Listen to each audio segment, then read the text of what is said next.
Hello everyone, सबका स्वागत है एनसीईआरटी फिजिक्स पे। Amit Patel, class 11th, chapter number 3, motion in a straight line, lecture number 6, equation of motion by calculus method.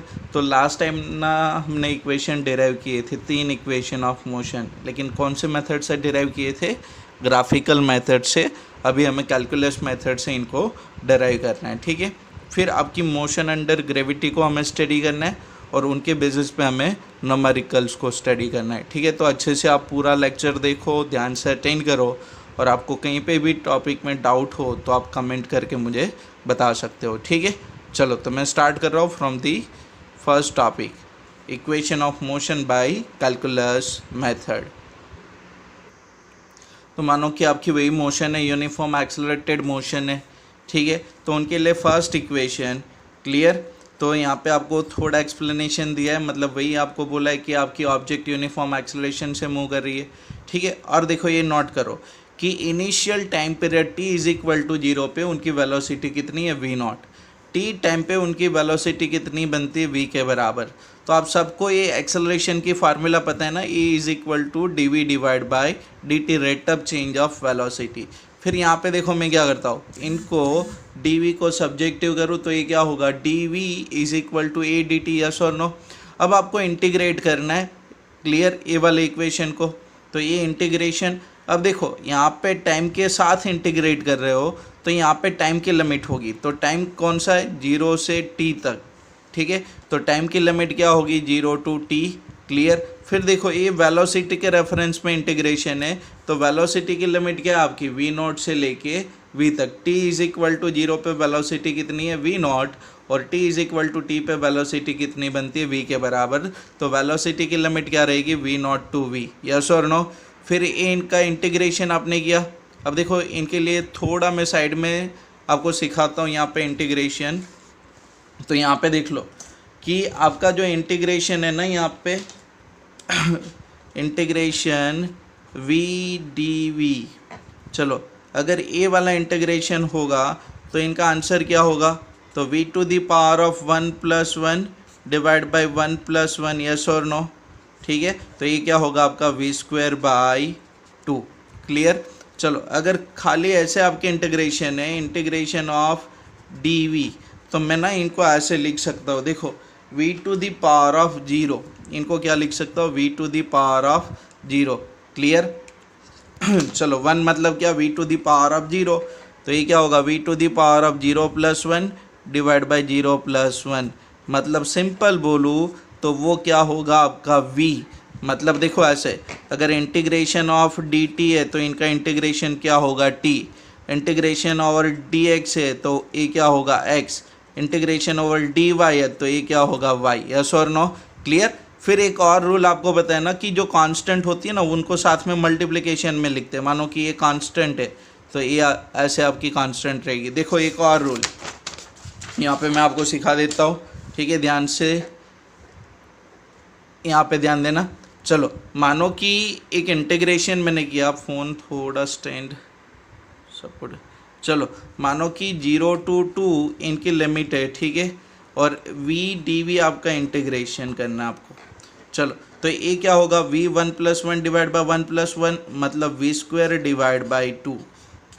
अब देखो, ये जो लिमिट है ना, 0 आपकी लोअर लिमिट और 2 कौन है? आपकी अपर लिमिट। तो इनका सॉल्यूशन आप कैसे करोगे? एक बार v की जगह पे अपर लिमिट माइनस लोअर लिमिट, ठीक है। तो ये देखो, ये ऐसे बनेगा कि नहीं? अपर लिमिट क्या है यहाँ पे? 2, और लोअर लिमिट कितना आपका? 0। तो ये देखो, अपर लिमिट कितने हैं?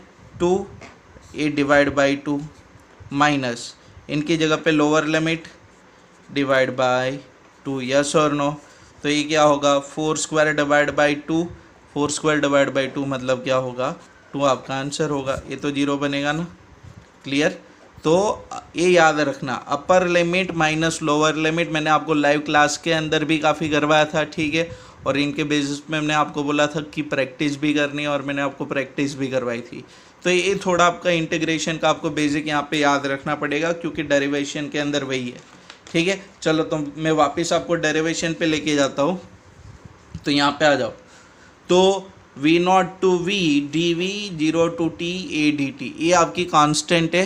तो देखो इनका इंटीग्रेशन क्या होगा, डी वी का मैंने जैसे बोला वी लोअर लिमिट और एक कौन है आपकी upper limit, A constant integration zero to T D T. अब देखो इनका इंटीग्रेशन क्या होगा, T zero to T. Clear. चलो upper limit minus lower limit, तो upper limit V minus V naught. अब देखो इसकी जगह पे कौन है, ये वाली टर्म्स है, तो upper limit minus lower limit, तो a upper limit T minus lower limit zero. तो देखो ये आपको क्या मिल गया, v minus V naught is equal to A T. तो this is a first equation of motion, yes और नो। अब सबको पता है आपकी कौन सी इक्वेशन ऑफ मोशन है, फर्स्ट इक्वेशन ऑफ मोशन। चलो फिर जाते हैं सेकेंड इक्वेशन के लिए। तो देखो सेकेंड इक्वेशन के लिए तो वेलोसिटी को आप डिफाइन कैसे करते हो, अब सबको पता है कि वेलोसिटी डिफाइन कैसे होती है, v is equal to d x divide by D t. ठीक है, अगर मैं डी एक्स को यहाँ पे सब्जेक्टिव रखूँ तो D x is equal to क्या होगा, v डी टी। यस और नो, क्लियर इतना। चलो फिर देखो, तो देखो आपका इक्वेशन क्या था, D x is equal to we D T. तो first equation of motion v is equal to V naught plus A T. Yes और नो, तो ये v की जगह पे मैंने क्या लिखा है, वी नॉट प्लस ए टी। क्लियर। अभी आपको फिर से क्या करना है, इंटीग्रेट करना है। अब देखो डी एक्स यहाँ पे डिस्प्लेसमेंट के साथ इंटीग्रेशन होगा रेफरेंस में, और यहाँ पे टाइम के रेफरेंस में। तो t is equal to zero पे इनकी पोजीशन कौन है, जीरो, और t टाइम पे इनकी पोजीशन कौन है, x, मतलब डिस्प्लेसमेंट कितना होगा, जीरो टू x। क्लियर, समझ में आ। तो लिमिट क्या रहेगी डिस्प्लेसमेंट की, zero to x D x, zero to t v naught a t D t. Yes और नो। अब देखो इन दोनों को अलग करोगे तो v naught into d t, v naught constant मैंने बाहर लिख दिया, यहाँ पे ए कॉन्स्टेंट है तो ए बार zero to T T D T integration. Clear. A zero to x D X का इंटीग्रेशन होगा एक्स, यहाँ पे देखो क्या होगा इनका टी। क्लियर। और इनका क्या होगा, T square by to. Limit देखो इनके लिए जीरो टू एक्स, इनके लिए जीरो टू टी, और इनके लिए लिमिट कौन है, zero to t. Upper limit minus lower limit, upper limit x minus lower limit zero, v naught upper limit minus lower limit, upper limit minus lower limit. तो आपने calculation किया, आपको आपने सिंप्लीफिकेशन किया यहाँ पे, तो आपको इक्वेशन मिला x is equal to V naught T plus half A T square. This is a second equation of motion. Clear, yes और नो। फिर देखो थर्ड इक्वेशन। तो थर्ड इक्वेशन ऑफ मोशन के लिए आपको एक्सेलरेशन की डेफिनेशन यूज़ करनी है, A is equal to D we divide by D T. अगर ये टर्म्स को मैं डी एक्स से मल्टीप्लाइड करूँ और डी एक्स से डिवाइड करूँ, ठीक है, डी एक्स से मल्टीप्लाइड किया, डी एक्स से डिवाइड किया। क्लियर। तो ये D x divide by D T क्या बन जाएगा, आपका वेलोसिटी। देखो वही है ना, ये दोनों तो कैंसिल हो जाती है ना, तो D we divide by D T, लेकिन मैंने अलग रखा है इनको, D V by D X and D x divide by D T. तो D X by D T आपकी क्या बनेगी, वेलोसिटी। तो एक्सेलरेशन आपका क्या होगा, A is equal to D we divide by D X. Clear. तो T is equal to zero time पे वेलोसिटी क्या बनेगी इसकी, वी नॉट। डिस्टेंस कितना ट्रैवल होगा उनका, इनिशियली पोजीशन उनका जीरो है, टी टाइम पे वेलोसिटी कितनी है v, और डिस्टेंस कितना ट्रैवल करती है वो x के बराबर। क्लियर। तो यहाँ पे आपको सिंपल क्या करना है कि ये dx को यहाँ पे मल्टीप्लिकेशन में लेके जाना है। ठीक है, तो क्या बनेगा, a dx v dv। Yes और no. Clear. a dx v dv। अभी इनको इंटीग्रेट करो। क्लियर। लिमिट कौन सी रहेगी आपको मैं अभी डिस्कस करता हूँ। तो इंटीग्रेशन देखो इनका इंटीग्रेशन, ए वाले इक्वेशन का इंटीग्रेशन यहाँ पे zero to x a d x, x के रेफरेंस में, आपके पोजीशन के रेफरेंस में यहाँ पे इंटीग्रेशन है। ठीक है, तो लिमिट क्या रहेगी, लोअर जीरो से एक्स तक, और यहाँ पे वेलोसिटी के रेफरेंस में तो v naught to v. Yes और नो। ठीक है, फिर ए कांस्टेंट है आपका, यूनिफॉर्म एक्सेलरेशन है, तो zero to x t x, और ये क्या होगा, वी स्क्वायर बाई टू। अब देखो इनका क्या होगा, x A V square by two V naught to V. Upper limit minus lower limit, x minus zero, और यहाँ पे क्या होगा, V square by two minus V naught square by two, upper limit minus lower limit. तो आपको equation मिलेगा A X V square minus V naught square divide by to.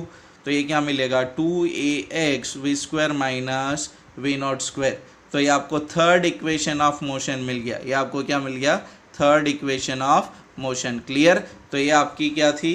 Equation of motion by calculus method. Clear? सबको समझ में आ कि नहीं? Yes और no? चलो फिर नेक्स्ट, मोशन अंडर ग्रेविटी। ठीक है, तो यहाँ पे फ्री फॉल की बात है। तो देखो कि जब भी मानो कि ऑब्जेक्ट को मैं कोई हाइट से ड्रॉप करूँ, ठीक है, तो जब भी वो नीचे जाएगा, टुवर्ड्स दी ग्राउंड जाएगा, तो उनकी वेलोसिटी इंक्रीज होती है। ठीक है, उनका एक्सेलरेटेड मोशन होगा। क्लियर? कौन से डायरेक्शन में? डाउनवर्ड डायरेक्शन में। A body release near the surface of earth is accelerated downward under the influence of force of gravity. ठीक है, इनको आप फ्री फॉल बोलते हो। अब देखो यहाँ पे एयर रेजिस्टेंस आपको नेगलेक्ट करना है। In the absence of air resistance all bodies fall with same acceleration near the surface of the earth. देखो अगर एयर रेजिस्टेंस आप नेगलेक्ट करो तो सारी ऑब्जेक्ट सेम एक्सेलरेशन से कहाँ पे आती है? Towards the surface of the earth. Clear? This motion of body falling towards the earth from the small height is called free fall। अगर आप कोई पत्थर को 5th फ्लोर से नीचे ड्रॉप करते हो, देखो मैंने बोला ड्रॉप करना, फ्री फॉल मतलब ऐसे पकड़ के देखना, आपको थ्रो नहीं करना, आपको जीरो वेलोसिटी से उनको ड्रॉप करना है। ठीक है, तो इनिशियल वेलोसिटी आपकी जीरो होगी, तो वैसे ड्रॉप करोगे तो वो कौन होगा? आपका फ्री फॉल होगा। यस और नो? चलो, the acceleration with which a body falls is called acceleration due to gravity। कि आपकी जो acceleration है that is due to gravity। ठीक है, और उनको आप डिनोट कैसे करोगे? सिंपल है, जी से डिनोट करना है आपको। क्लियर? देखो एकदम सिंपल है, मुझे एक्सप्लेन करने की कोई यहाँ पे ज़रूरत नहीं लगती। ठीक है, इसलिए मैं थोड़ा जा रहा हूँ वैसे ही। तो near the surface of earth कितना लेते हैं आप? 9.8 मीटर पर सेकेंड स्क्वायर। देखो कभी कभी कैलकुलेशन के लिए हम इनको क्या लेंगे? 10 मीटर पर सेकेंड स्क्वायर। ये आपको क्वेश्चन में बोला होगा। ठीक है, अगर नहीं बोला तो आप 9.8 प्रेफर करो। चलो, तो यहाँ पे सबसे बड़ी बात है इक्वेशन की। ठीक है, यहाँ पे तो आपकी जो इक्वेशन ऑफ मोशन थी तो वही मैंने फ्री फॉल के लिए लिखा है, लेकिन सिंपल ए किसके बराबर होगा? जी के बराबर। और ये इक्वेशन ना आपकी एनसीईआरटी की जो टेक्स्ट बुक है उनसे थोड़े अलग है। ठीक है, वहाँ पे नेगेटिव साइन मेंशन किया है, यहाँ पे मैंने पॉजिटिव कंसीडर किया है। अब देखो मेरी साइन कन्वेंशन कौन सी है कि अगर आपकी ऑब्जेक्ट अपवर्ड डायरेक्शन में जाएगी कोई वेलोसिटी से, वो धीरे धीरे वेलोसिटी कम होगी। ठीक है, तो चेंज ऑफ वेलोसिटी नेगेटिव मिलेगा आपको। तो चेंज ऑफ वेलोसिटी नेगेटिव होगा तो वहाँ पे आपका जो एक्सेलरेशन है ना, ग्रेविटेशनल एक्सेलरेशन, उनको -g कंसीडर करना है। लेकिन किसके लिए? अपवर्ड मोशन के लिए। और डाउनवर्ड मोशन में आपकी वेलोसिटी इंक्रीज होती है, तो इनको आपको क्या कंसीडर करना है? +g कंसीडर करना है। यस और नो? ठीक है, तो सिंपल जहाँ पे ए था वहाँ पे मैंने क्या लगा दिया? जी लगा दिया। और एस आपकी डिस्प्लेसमेंट है, वी आपकी इनिशियल वेलोसिटी, वी आपकी वी नॉट आपकी इनिशियल वेलोसिटी होगी, वी आपकी फाइनल वेलोसिटी। ठीक है, और टी कौन है? आपका टाइम पीरियड है। क्लियर? तो एस आपका डिस्प्लेसमेंट है। क्लियर? तो यही इक्वेशन आपको याद रखने हैं सारे, और इसी के बेसिस पे हमें न्यूमेरिकल्स करने हैं। ओके, चलो फिर से, वी आपकी फाइनल वेलोसिटी, वी नॉट आपकी इनिशियल वेलोसिटी, ग्रेविटेशनल एक्सेलरेशन। अगर अपवर्ड मोशन होगी तो नेगेटिव, डाउनवर्ड मोशन के लिए पॉजिटिव। टी कौन होगा? आपका टाइम पीरियड। क्लियर? ये सब आपकी डिस्प्लेसमेंट और बाकी सब आपको पता है। चलो, तो देखो यहाँ पे बोला when body falls freely under the action of gravity its velocity increase. जब डाउनवर्ड डायरेक्शन में आ रही है तो जी की वैल्यू आपको वहाँ पे क्या लेनी है? Positive. And second, when a body is thrown vertically upward its velocity decrease and the value of g is taken as negative. Clear? तो ये आपको याद रखना है कि जी को आप कब पॉजिटिव कंसिडर करोगे और कब numerical. A ball thrown vertically upward with a speed of 19 meter per second from the top of tower return to the earth in a 6 second. Find the height of the tower। एक ball को आप कहाँ से throw कर रहे हो? Tower से throw कर रहे हो। ठीक है, with a velocity of 19 metre पर सेकेंड।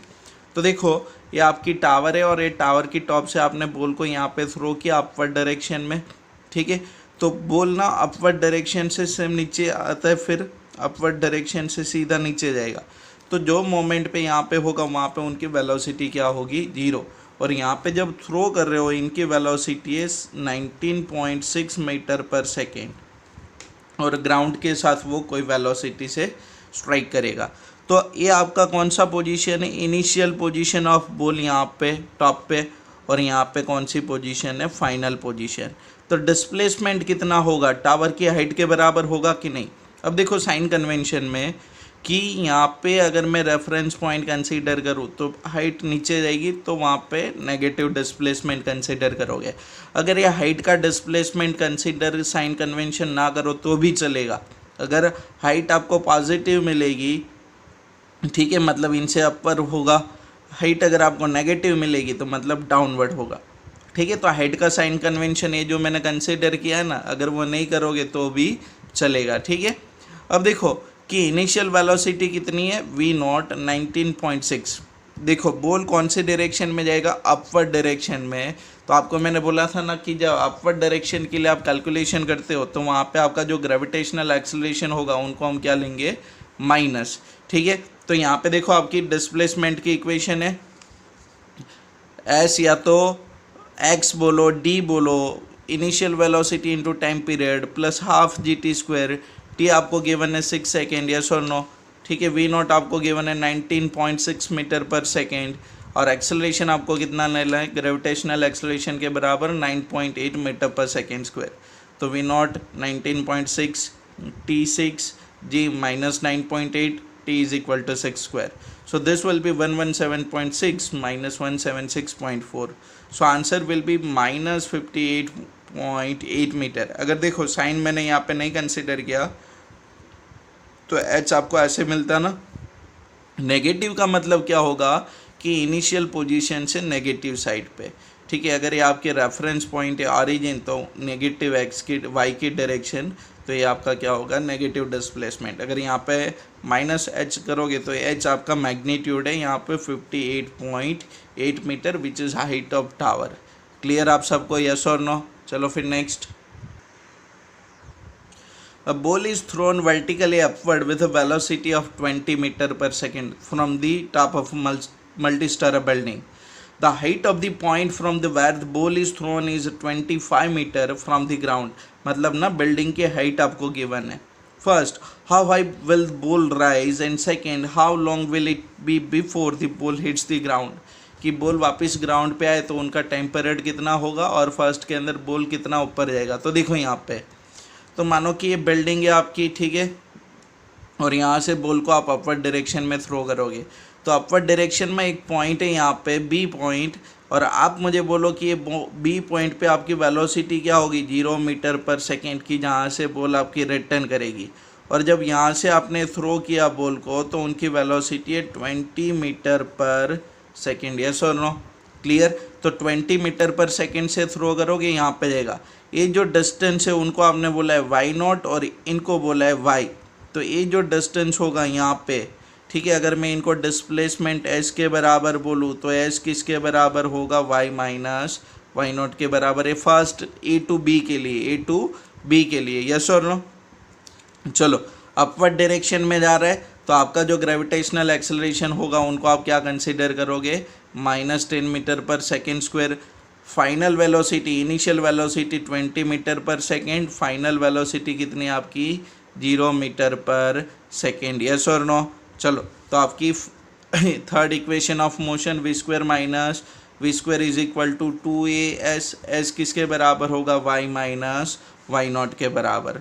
तो v फाइनल वेलोसिटी कितनी है आपकी 0, v0 आपकी इनिशियल वेलोसिटी है 20, एक्सेलरेशन -10, और ये आपकी डिस्प्लेसमेंट है, ठीक है। चलो तो आपको क्या मिला, y माइनस y0, मतलब आपका डिस्प्लेसमेंट यहाँ पे अगर मैं बोलूँ तो वो कौन है आपका a टू b, तो वो किसके बराबर मिला आपको, 20 मीटर के बराबर, ठीक है। तो फर्स्ट का आंसर मिल गया आपको। कितना ऊपर जाएगा यहाँ से, 20 मीटर। तो देखो ये आपका कितना होगा, 20 मीटर। अब देखो ये 20 मीटर और ये कितना है 25 मीटर, तो टोटल कितना होगा 45 मीटर, ठीक है। चलो फिर सेकंड आपको क्या फाइंड आउट करना है कि बॉल वापस ग्राउंड पे कितने टाइम के बाद आएगा। तो देखो बॉल यहाँ से यहाँ पे जाएगा, उनका टाइम पीरियड निकालो, फिर बॉल बी टू ना सी जाएगा नीचे, ठीक है, बी टू सी, उनका टाइम पीरियड निकालो, दोनों को ऐड करो। तो पहले आपको ए टू बी के लिए करना है, फिर बी टू सी के लिए करना है, ठीक है। चलो, तो अगर मैं बोलूँ कि ए टू बी जाने का जो टाइम पीरियड है वो t1 है, इनिशियल वेलोसिटी है यहाँ पे आपके पास, फाइनल वेलोसिटी है, ठीक है, और साथ में इनका ग्रेविटेशनल एक्सेलरेशन भी गिवन है, आपको -10 कंसिडर करोगे क्योंकि बॉल आपकी कौन सी डायरेक्शन में जा रही है, अपवर्ड डायरेक्शन में। तो ये इक्वेशन मिलेगा कि नहीं। First, if t1 is a time for upward motion a to b, velocity at b is 0 and initial velocity v0 is equal to 20 meter per second. So I use the first equation of motion, v is equal to v0 plus at. तो ये आपको क्या मिलेगा, v आपका 0, v0 आपका 20, ये आपका -10 के बराबर। एक्चुअल में कौन है आपकी g है ना, -10 मीटर पर second square time period t1। तो t1 will be 2 second. t1 आपको कितना मिला, 2 सेकेंड। मतलब कि ये जो आपकी बॉल है उनको यहाँ से यहाँ पे जाने का टाइम पीरियड कितना होगा, 2 सेकेंड। फिर अभी देखते बी टू सी के लिए, अभी किसके लिए, बी टू सी के लिए। अब देखो, जब आपकी बॉल बी टू सी मतलब ग्राउंड पे जाएगी तो उनकी इनिशियल वेलोसिटी ये बन जाएगी 0 मीटर पर सेकेंड। सेकेंड थिंग, यहाँ पे इनकी फाइनल वेलोसिटी आपके पास नहीं है। अब देखो, ये जो डिस्टेंस होगा, ये जो आपका डिस्टेंस होगा वो टोटल कितना होगा, y, ठीक है, किसके बराबर होगा, आपकी ये डिस्टेंस y किसके बराबर होगी, 20 मीटर प्लस 25 मीटर, मतलब कितना होगा, 45 मीटर। तो देखो उनके लिए टाइम पीरियड कैलकुलेट करते हैं। तो देखो ये पॉइंट बी और एक कौन है, पॉइंट सी। क्लियर। तो सेकेंड आपकी जो पोर्शन है उनके लिए, सेकेंड पार्ट के लिए बी टू सी के लिए टाइम पीरियड निकालते हैं और फिर पहले वाले टाइम से ऐड कर दूंगा मैं वहाँ पे। चलो, तो बी टू सी कितना होगा, 45 मीटर। जी देखो, बॉल आपकी कौन सी डायरेक्शन में जाएगी, डाउनवर्ड डायरेक्शन में। तो जी आपको क्या मिलेगा, 10 मीटर पर सेकेंड स्क्वायर। इनिशियल वेलोसिटी यहाँ पे इनकी कितनी होगी, 0 मीटर पर सेकेंड। एंड वाई आपका क्या होगा यहाँ पे, डिस्प्लेसमेंट। तो ये आपका फार्मूला बनेगा कि नहीं, y is equal to v0t plus half g t two square. Y की जगह पे 45, v0 कौन है आपकी इनिशियल वेलोसिटी 0, g कितना है 10, t2 आपको फाइंड आउट करना है। तो g आपको क्या मिलेगा, t2 स्क्वायर। g क्या मिलेगा आपको, t2 स्क्वायर। t2 कितना मिल गया आपको, 3 सेकेंड। यस और नो। अगर कोई साइन कन्वेंशन कंसीडर करे कि सर मैं अगर चलो मानो कि इनको रेफरेंस पॉइंट कंसीडर करूँ तो डाउनवर्ड क्या मिलेगा, माइनस। लेकिन याद रखना वहाँ पे आपको टाइम कभी नेगेटिव मिलेगा नहीं। तो मैग्नीट्यूड में आप उनको कंसीडर करोगे तो वहाँ पे भी आंसर आपका क्या रहेगा, 3 सेकेंड। ठीक है, 1 सेकेंड मेथड मैंने आपको क्लास के अंदर करवाई थी, याद है ना सबको। चलो, तो टोटल टाइम कितना होगा, तो total time taken by ball before it hits the ground is t1 plus t2, that will be 2 second plus 3 second, मतलब t will be equal to 5 second. Live lecture के अंदर हमने सब ए किया था, यस और नो। ठीक है, चलो फिर नेक्स्ट न्यूमेरिकल देखो। Next, 2 balls are thrown simultaneously vertically upward with a speed of a 20 meter per second from the ground and b vertically downward from the height of 40 meter with the same speed and along the same line of motion. At what points do the 2 balls collide? कि कितने distance पे दोनों ball आपकी collide करेगी। देखो यहाँ पे graph में समझो, यहाँ पे फिगर समझो। ये आपकी कौन है, एक बॉल है, ठीक है। तो आपकी बॉल एक को आपको अपवर्ड डायरेक्शन में थ्रो करना है और बॉल भी कौन सी डायरेक्शन में, डाउनवर्ड डायरेक्शन में। क्लियर। तो ये यहाँ से 20 मीटर पर सेकेंड की स्पीड से निकलेगी, ये नीचे डाउनवर्ड डायरेक्शन में जाएगी 20 मीटर पर सेकेंड की स्पीड से। अब देखो कि ये दोनों का जो डिस्टेंस है ना वो 40 मीटर। आपको बोला है कि बॉल बी कहाँ से ड्रॉप कर रहे हो आप, फ्रॉम द 40 मीटर। ठीक है, तो मैं कोई एक रैंडम पॉइंट कंसीडर कर लूँ कि जहाँ पे दोनों बॉल आपकी कोलाइड करेगी। ये नीचे जा रहा है और ये कहाँ पे जा रहा है, ऊपर। अब देखो इनका हाफ कितना होगा, 20 मीटर। तो सीधी बात है, ये बॉल जब डाउनवर्ड डायरेक्शन में जाएगा तो इनकी वेलोसिटी इंक्रीज्ड होगी। तो ये कम टाइम के अंदर ज़्यादा डिस्टेंस ट्रैवल करेगा क्योंकि एक्सेलरेट करेगा। ठीक है, ये जब ऊपर जाएगा ना इनकी वेलोसिटी कम होगी, मतलब ये डिसलरेट करेगा, रिटार्डेशन होगा उनका। ठीक है, तो ये सेम टाइम के अंदर कम डिस्टेंस ट्रैवल करेगा, यस और नो। ठीक है, चलो ये ज़्यादा डिस्टेंस क्यों ट्रैवल करेगी, क्योंकि वेलोसिटी इंक्रीज होगी। ये कम डिस्टेंस क्यों ट्रैवल करेगी, क्योंकि वहाँ पे उनकी वेलोसिटी कम होगी। ठीक है, तो ये पॉइंट पी पे मानो कि वो दोनों कोलाइड करती है, तो पॉइंट पी का ग्राउंड से हाइट लिया मैंने एक्स, तो ये कितना होगा 40 माइनस एक्स। चलो आपके पास दोनों की इनिशियल वेलोसिटी है, तो मैं इक्वेशन बनाता हूँ, देखो फिर सॉल्व करते हैं। तो फॉर द अपवर्ड मोशन मतलब इनके लिए, तो इनकी इनिशियल वेलोसिटी कितनी है 20 मीटर पर सेकेंड। अपवर्ड डायरेक्शन में अगर आप जाओगे तो जी की वैल्यू आपकी क्या होगी नेगेटिव, क्लियर। और डिस्प्लेसमेंट कितना होगा एक्स के बराबर, तो x is equal to u t. देखो यहाँ पे v नॉट की जगह पे मैंने क्या लिखा है इनिशियल वेलोसिटी u, तो आप जो भी रिप्रेजेंटेशन करो वैसे लिखोगे आप, ठीक है। अगर v नॉट लिखा होता तो मैं यहाँ पे v नॉट लिखता, तो ये क्या होगा U T plus half g T square, you की जगह पे 20 टी हमें फाइंड आउट करना है, हमें पता नहीं है, ठीक है। -1/2 जी की जगह पे आपकी वैल्यू क्या होगी 9.8, लेकिन कौन सी माइनस, ठीक है, और टी स्क्वायर। तो ये इक्वेशन मिल गया आपको, इक्वेशन नंबर 1। फिर देखो डाउनवर्ड मोशन के लिए, इनके लिए ए वाले स्क्वायर बी के लिए डाउनवर्ड डायरेक्शन में, ठीक है। तो for downward motion of ball B velocity is 20 metre पर second, gravitational acceleration is 9.8 metre पर सेकेंड स्क्वायर पॉजिटिव, क्योंकि डाउनवर्ड डायरेक्शन में उनका जो डिस्प्लेसमेंट होगा वो कितना होगा 40 माइनस एक्स। तो 40 minus x 20t plus half 9.8 T square, so this will be 40 minus x 20t plus 4.9 T square. Equation number 1, equation number 2। तो हम दोनों, हमें क्या करना है दोनों इक्वेशन को ऐड करनी है, इक्वेशन 1 प्लस 2, तो x plus 40 minus x 20t minus 4.9 T square 20t plus 4.9 T square. Simplification करो आपको टाइम पीरियड मिल जाएगा 1 सेकेंड। अब ये t की वैल्यू 1 कहीं पे भी इक्वेशन में रखो तो आपको x मिलेगा कि नहीं, तो देखो ये क्या मिलेगा 20 माइनस 4.9 टी स्क्वायर, तो आपको वहाँ पे आंसर मिल जाएगा। सिंप्लीफिकेशन करो तो कितना मिलेगा 15.1 आपका आंसर होगा। तो यहाँ से कितना दूर होगा कि यहाँ पे दोनों बॉल आपकी कोलाइड करेगी 15.1 मीटर फ्रॉम दी ग्राउंड। समझ में आ कि नहीं सबको, यस और नो? आपको जहाँ पे भी डाउट हो वहाँ पे आप मुझे कमेंट करके बता सकते हो, ठीक है। चलो फिर नेक्स्ट देखो, ये 3 ग्राफ है, ठीक है, यहाँ पे, और ये ऑलरेडी आपने ना पहले भी स्टडी किए थे।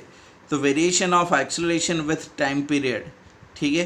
तो देखो आपकी यहाँ पे टाइम पीरियड एक्स एक्सिस पे और वाई एक्सिस पे कौन है आपकी एक्सेलरेशन। तो एक्सेलरेशन आपका यूनिफॉर्म एक्सेलरेशन कितना होगा -10 फ्री फॉल के लिए -10 मीटर पर सेकेंड स्क्वायर, क्लियर। ये आपका एक्सेलरेशन होगा वहाँ पे। फिर देखो यहाँ पे variation of velocity with time period free fall के लिए, ठीक है। तो वेलोसिटी इंक्रीज होगी, लेकिन कौन सी डाउन डायरेक्शन में इंक्रीज हो रही है ना, तो उनको आप नेगेटिव दिखाते हो। तो देखो विथ टाइम पीरियड वेलोसिटी आपकी देखो इंक्रीज हो रही है, लेकिन माइनस में है ना, क्योंकि फ्री फॉल है। और फिर वैसे ही डिस्टेंस का विथ टाइम पीरियड है, क्लियर। तो ये आपकी यहाँ पे वाई एक्सिस पे आपकी क्या होगी डिस्टेंस होगी, और यहाँ पे आपकी क्या होगी एक्स एक्सिस पे आपकी टाइम पीरियड, क्लियर। तो ये इनके लिए ग्राफ मिलेगा, यस और नो। और इनका स्लोप निकालोगे तो आपको क्या मिल जाएगी वेलोसिटी मिलेगी, ठीक है। चलो तो ये ग्राफ जस्ट देख लेना, एग्ज़ाम के लिए इतना कोई इम्पोर्टेंट नहीं है, ठीक है। चलो ओके, आप सब वीडियो को लाइक करो और अपने दोस्तों के साथ शेयर भी करो।